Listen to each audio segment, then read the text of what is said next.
dans l'émission Urgence Santé. Le thème du jour va porter sur les cancers de façon générale. Avec moi sur le plateau, le docteur Armand Toissa, cancérologue. Au cours de notre entretien, nous aurons nos deux rubriques. La rubrique info plus la rubrique questions de santé liées à la culture et à la région.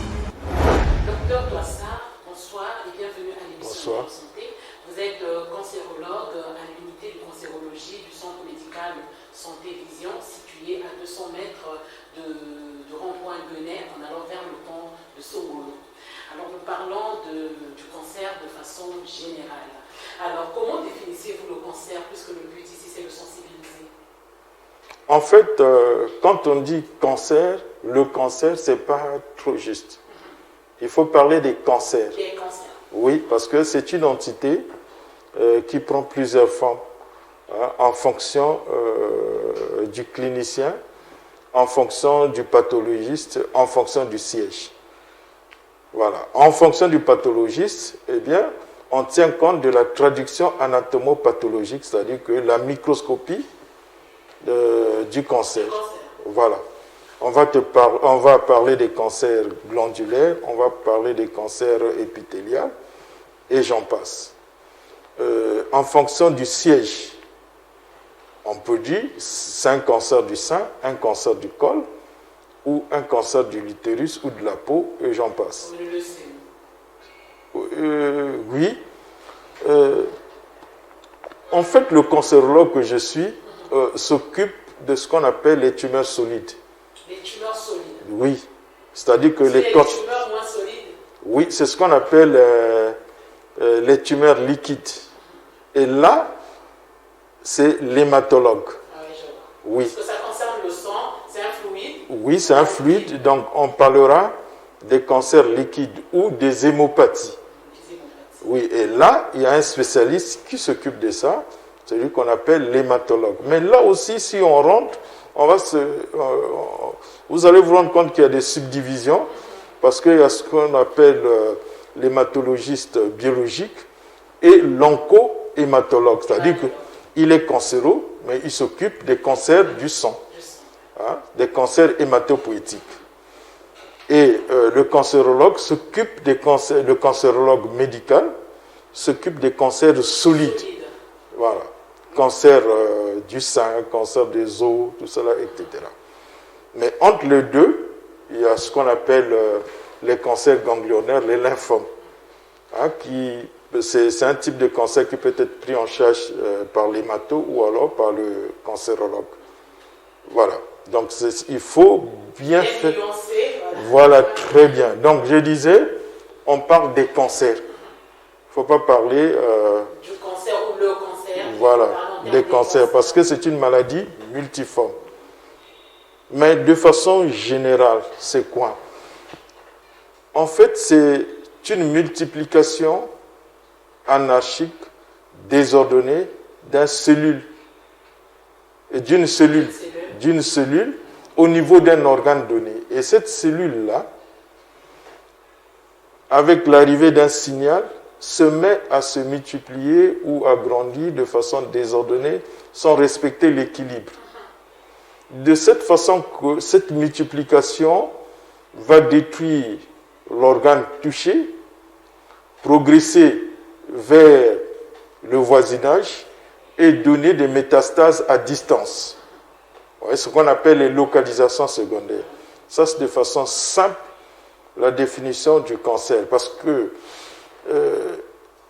chaque croissance tient compte de l'équilibre de l'environnement. Or, au niveau de la cellule cancéreuse, cet équilibre n'est plus respecté. Voilà, donc voilà un désordre qui se crée, et puis la cellule se met à se multiplier de son propre chef. Alors, est-ce à ce moment qu'on parle qu'un cancer, en fait, il peut commencer, quand vous parlez de pousser les métastases, c'est-à-dire que le cancer, il peut commencer au niveau du pied et on le retrouve au niveau du cerveau? Tout à fait.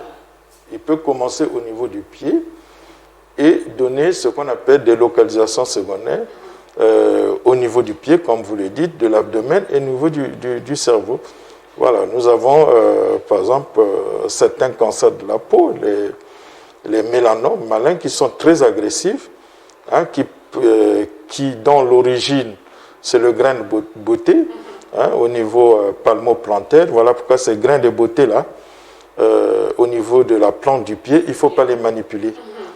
Voilà, ça peut se transformer en cancer et donner ce qu'on appelle des métastases, et qui peuvent arriver jusqu'au cerveau. C'est un cancer très agressif. Alors, on parle même des tumeurs malignes, c'est ça? Non, en fait, quand on parle de cancer, on fait allusion à une tumeur maligne. Voilà. Donc, il y a ce qu'on appelle, il y a 3 entités, les tumeurs malignes, les tumeurs bénignes, et au milieu, il y a ce qu'on appelle les tumeurs borderline, c'est-à-dire que les tumeurs frontières. Vous savez, c'est des tumeurs qui peuvent se comporter comme étant un cancer, ou alors comme étant une tumeur bénigne. Hein, je prends un exemple de la vie courante. Vous voyez ceux qui sont à Chamanzasi, nous les indexons pas. Mais en fonction des circonstances, ils sont angolais. Ou alors, ils sont congolais. Ils sont à la frontière. Oui, ils sont à la frontière. Donc au niveau des tumeurs, c'est la même chose. Il y a des tumeurs borderline, donc ils sont là. Parfois, ils se comportent comme une tumeur maligne, c'est-à-dire que le cancer, parce que cancer veut dire tumeur maligne, la malignité, ou alors comme étant une tumeur bénigne. Voilà. Et des tumeurs bénignes, on entend parler de kyste, c'est cela? Là aussi, il faut faire un distinguo, parce que le cancer peut se présenter comme étant un kyste. Alors, il y a beaucoup de choses à découvrir. Oui, tout à fait. C'est parce que, bon, nous avons un laps de temps. Si on prend un organe comme l'ovaire, hein, dans l'ovaire, dans la majorité de cas, c'est kystique. Le cancer se présente sous la forme de kyste de l'ovaire. C'est là où certains de nos confrères se gourent. Ils se disent kyste de l'ovaire, donc on peut facilement, on peut l'enlever, tout ça, etc. Et on est surpris de constater que quelques semaines ou quelques mois après, il y a une reprise évolutive. Donc manifestement, ce kyste-là était malin. Donc, oui, c'était un cancer. Donc voilà pourquoi devant un kyste de l'ovaire, il faut vraiment explorer. Hein, il faut savoir si c'est un kyste fonctionnel ou organique. Voilà, et si c'est réellement un cancer. Parce que ce n'est pas la même technique chirurgicale. Voilà, le kyste de l'ovaire simple, bon, c'est la technique classique, mais si c'est un cancer de l'ovaire, vous vous rendez compte que c'est une chirurgie très lourde, c'est-à-dire que vous enlevez tout dans le petit bassin de la femme. Hein, oui, vous enlevez l'utérus, vous enlevez le col, vous enlevez les ganglions, vous enlevez les ovaires, vous enlevez les péritoines, tout ça, etc. Alors, docteur, on va évoluer. Comment se manifeste finalement les cancers de façon générale? J'ai dit que c'est une maladie multiforme, donc ça veut dire que il y a plusieurs signes, mais de façon, oui, plusieurs symptômes, mais de façon grossière. Si c'est un cancer du sang, oui, ça peut se présenter sous la forme d'une boule. Voilà. On appelle les nodules. Oui, au niveau du sang. Et ces nodules-là ont ce qu'on appelle leurs caractéristiques. C'est-à-dire que quand un cancérologue examine ce nodule-là, il y a ce qu'on appelle des signes de malignité au niveau de la boule, des signes qui orientent vers un cancer. Et le cancérologue dit que ce nodule-là ou cette masse-là est suspecte de malignité parce qu'il y a des éléments cliniques. Au niveau du sang, ça peut se présenter sous la forme d'une ulcération, c'est-à-dire que ça a traîné et ça a engendré, avec son évolution vers la superficie, une plaie.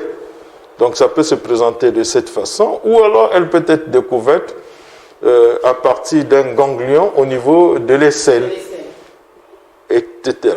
Ou alors, elle peut être découverte, la maladie cancéreuse peut être découverte à l'issue d'une toux, c'est-à-dire que la dame ou le monsieur est en train de tousser et on fait des radiographies de thorax, on se rend compte qu'on a des signes ou des opacités qui sont suspectes aussi de malignité.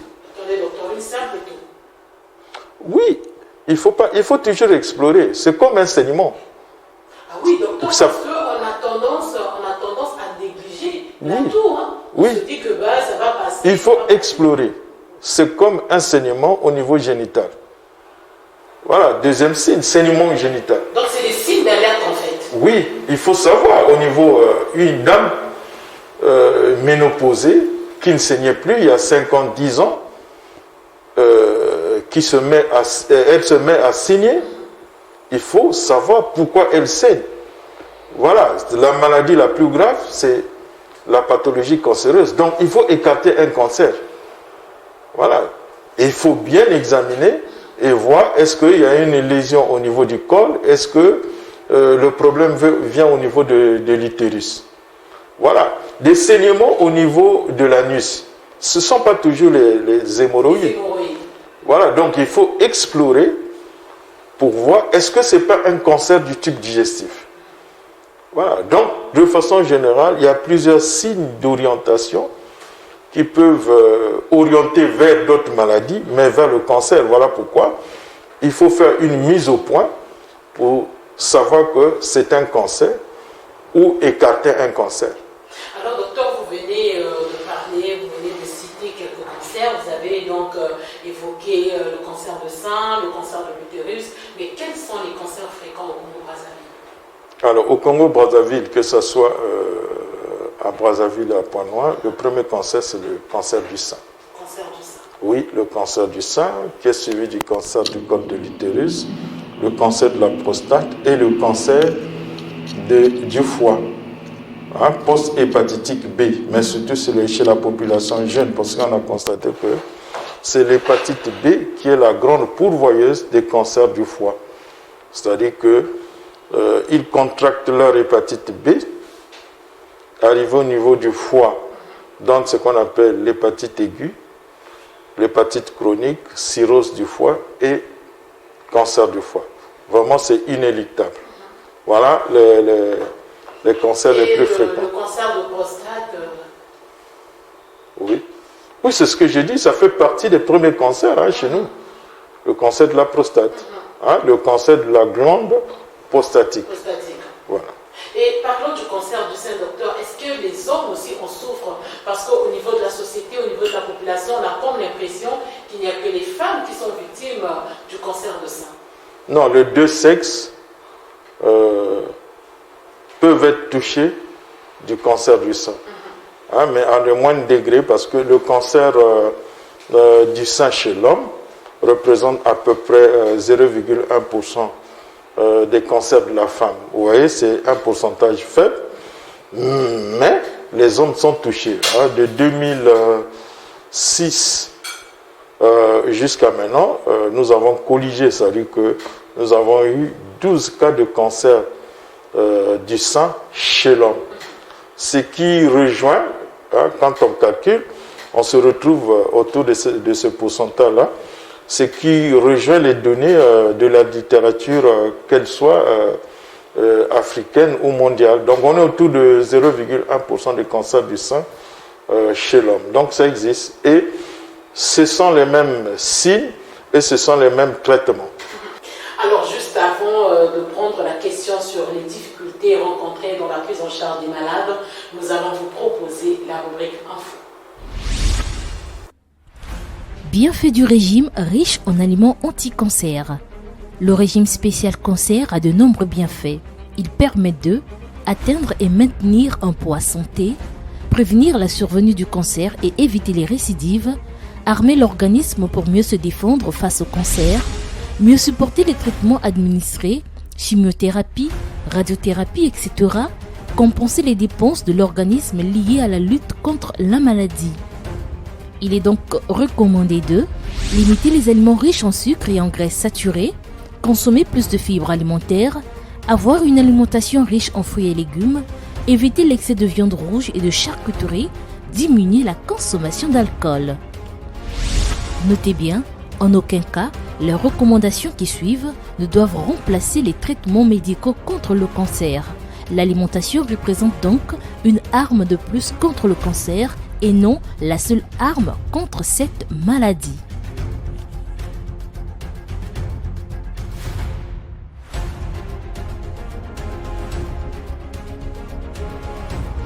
Alors docteur, ça vous fait beaucoup d'années que vous êtes dans ce service de cancérologie et quelles sont les difficultés rencontrées dans la prise en charge des malades cancéreux?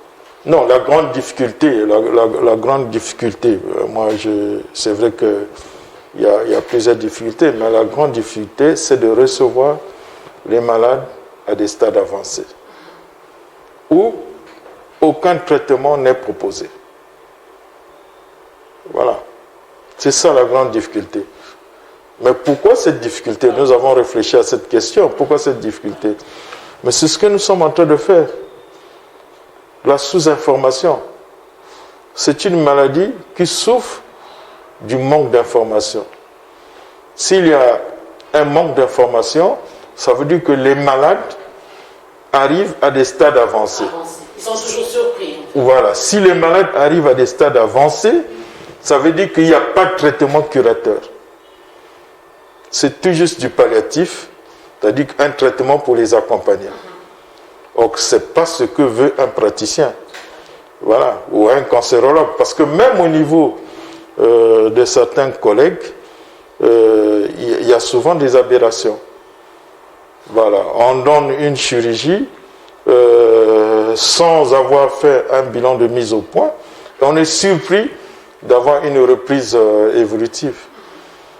Maintenant, là, dans le service, nous avons une dame qui a été opérée 2 fois. Voilà, qui a été opérée 2 fois d'un cancer au niveau de la région plantaire. On opère une première fois, ça reprend. On opère une deuxième fois, ça reprend. Ça doit attirer notre attention. Et aujourd'hui, cette dame a des métastases au niveau inguinal, abdominal, tout ça. Mais permettez que je vous pose cette question, docteur. Pourquoi ces aberrations-là? Est-ce que ces médecins-là ne sont pas spécialisés pour ces services? Qu'est-ce qui se passe? Est-ce qu'il y a un problème de conscience? Qu'est-ce qui se passe à ce niveau? Non, c'est ce que j'ai dit, c'est la sous-information. La sous-information ne touche pas seulement la population. Même les médecins? Oui, la sous-information touche même les médecins. Vous savez que la cancérologie est une branche de la médecine qui est jeune. On parle réellement de la cancérologie, c'est autour des années 2000, parce que vers les années 80, c'est un balbutiement, c'est-à-dire que la cancérologie est en train de balbutier. Et la preuve, dans la prise en charge thérapeutique, les médicaments clés, surtout des années 2000, voilà, la chimiothérapie, les thérapeutiques ciblées et l'hyperspécialisation dans cette spécialité, parce que nous avons non seulement dans notre spécialité le cancérologue médical, il y a aussi un cancérologue chirurgien, comme la directrice départementale de la santé, elle est cancérologue chirurgienne. Il y a le cancérologue radiothérapeute et nous avons un pathologiste. Donc ça veut dire que c'est un pool. Voilà. Tout ça, c'est pour pallier à ça. Puisque même au niveau de la population vous dit aujourd'hui, on ne guérit pas de cette maladie. Alors qu'aujourd'hui, il y a maintenant des traitements curateurs. Pris à temps, vous guérissez de votre cancer. Vous guérissez de votre cancer? Oui, là c'est parce que je viens d'éteindre mon téléphone. Il y a une dame qui vient de m'écrire, me demandant son dossier, disons son certificat de guérison. Parce qu'elle est suivie, c'est un cancer du sein, elle est suivie depuis 2008. Elle a fini son traitement en 2008. Après, il y a eu une surveillance de 2008 à 2018. 10 ans après, on doit la déclarer guérie. Bon, là, nous sommes en 2021, donc il y a eu quelques années qui sont ajoutées. Elle m'a écrit là. Et vous en avez beaucoup comme ça dans ce genre de cas? Oui. Oui, il y a des malades qui sont guéris à Pointe-Noire de leur cancer du sein. Que ce soit cancer du sein, cancer du corps de... Oui, des cancers embryonnaires chez les enfants. Voilà, qui sont guéris. Alors, puisqu'il y a des cas de cancers qui sont guéris, parlons donc du traitement. Quel est finalement le traitement approprié? Non, chaque type de cancer a un traitement approprié. Il y a ce qu'on appelle des protocoles. Ce n'est pas le même protocole dans le cancer du sein ou le cancer du col ou le cancer des os. Donc, dans chaque type de cancer, vous avez un type de médicament de traitements donnés. Ces traitements peuvent aller de la chirurgie, la chimiothérapie, la radiothérapie, et aujourd'hui on parle de thérapeutiques ciblées ou de l'immunothérapie. Voilà, en l'immunothérapie, en fait, de façon simple, c'est une vaccination curative, si vous voulez. C'est une vaccination curative. Donc, ça sont les bras thérapeutiques du cancer. Maintenant, il y a des cancers qui peuvent bénéficier de la radiothérapie, il y a des cancers qui ne peuvent pas bénéficier de la radiothérapie. Mais au centre, c'est la chirurgie. Au centre, vous avez la chirurgie et gravite tout autour la chimiothérapie, la radiothérapie, les thérapeutiques ciblées. Alors, on va quand même parler du cancer du col de l'utérus à propos donc de son traitement. Parlons de la vaccination. À quel moment prendre le vaccin contre le cancer du col de l'utérus? Moi, je vous le dis franchement, je fais partie des cancérologues qui sont réticents en ce qui concerne la vaccination. C'est grave, docteur. Oui, mais je dis mon opinion. Hein. Voilà. Aujourd'hui, dans le monde entier, on a listé plus de virus papilloma humain. C'est-à-dire que c'est ce virus-là qui est à l'origine du cancer du col de l'utérus, la genèse. Je dis bien, aujourd'hui, on a répertorié plus de 100 virus. Plus de 100 virus. Oui, plus de 100 virus. Dans les vaccins que nous avons deux types de virus, HPV, le type 16 et le type 18, qui sont oncogènes, c'est-à-dire qui sont à l'origine des cancers du col de l'utérus. Mais jusqu'alors, ce n'est pas prouvé que le type 16 et 18 est fréquent au Congo. Voilà. Mais si le type 16 et 18 est fréquent au Congo, mais les autres souches. Or, dans les vaccins, je tais les noms pour ne pas faire la publicité, dans certains vaccins, vous avez deux souches, le 16 et le 18, et les autres. Comme vous le dites.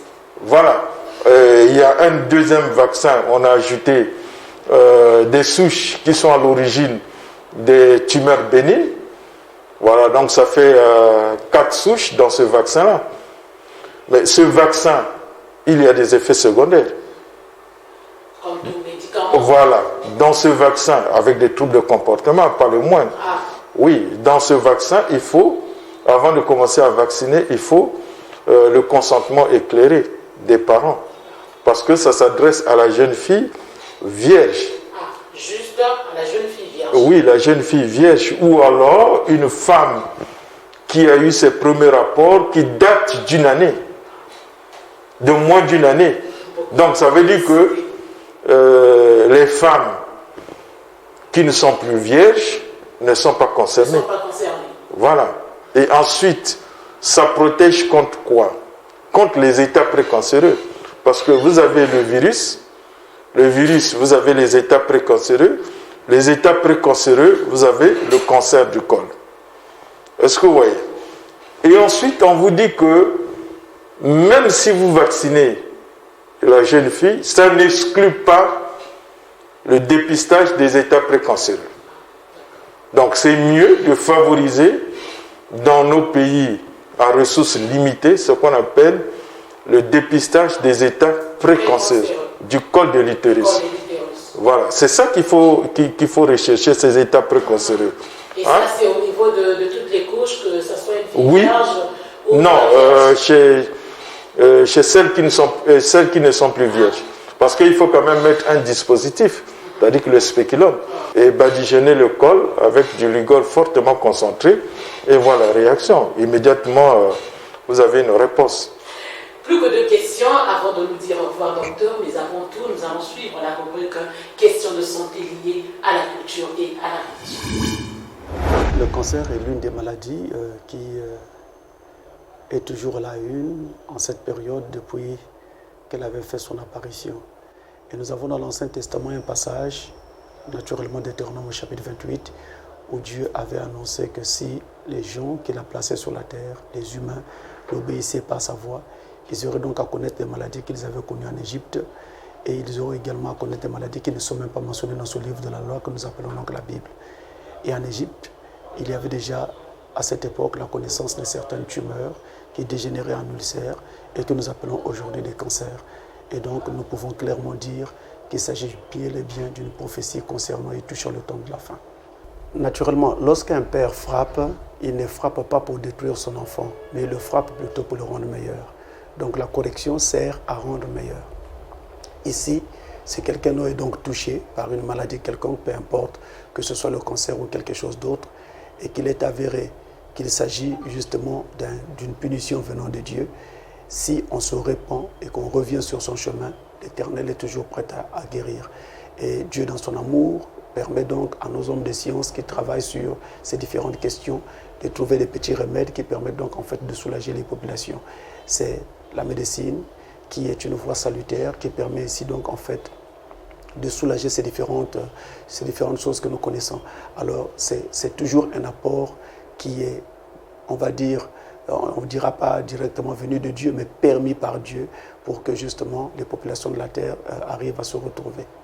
Alors il faudra dire ceci, il y a une dernière découverte scientifique, puisque je venais de mentionner tout à l'heure que c'est Dieu qui permet que les hommes des sciences découvrent certaines petites choses qui permettent d'aider les populations mondiales. Il y a une dernière découverte scientifique qui a démontré que, en fait, lorsque le cancer se développe dans un corps humain, les cellules cancéreuses sécrètent dans l'espace dans lequel ils évoluent, eh bien, des substances qui endorment les anticorps de l'être humain. Ce qui fait donc qu'ils peuvent faire leur travail de massacre dans le corps de l'homme sans que le corps humain ne puisse être capable de réagir. Donc, la découverte scientifique récente vient montrer qu'il suffit de réveiller les cellules dormantes qui étaient censées défendre le corps humain, alors ces cellules à elles seules massacrent les cellules cancéreuses. Ce qui revient à dire qu'on n'avait même pas besoin de soigner le cancer avec toutes les chimios que l'on donne aux gens. Il suffisait simplement d'exciter à nouveau les anticorps, d'exciter à nouveau les cellules censées assurer donc le nettoyage de l'organisme et à elles seules, elles massacreront les cellules cancéreuses.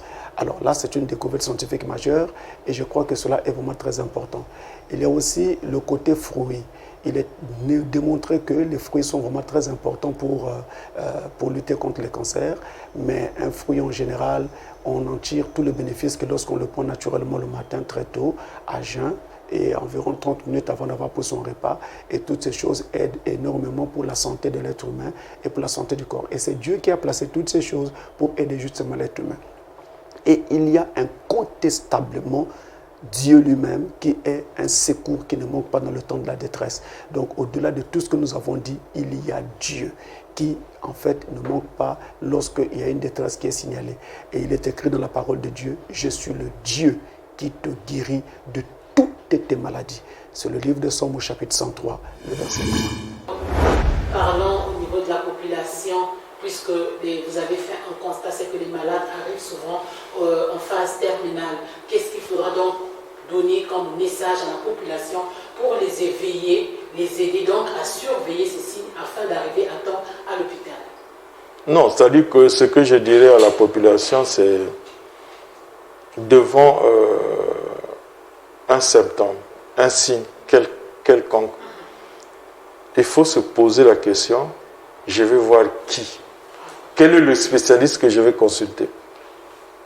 Pour éviter que vous tombiez sur un praticien et qui vous fasse perdre du temps.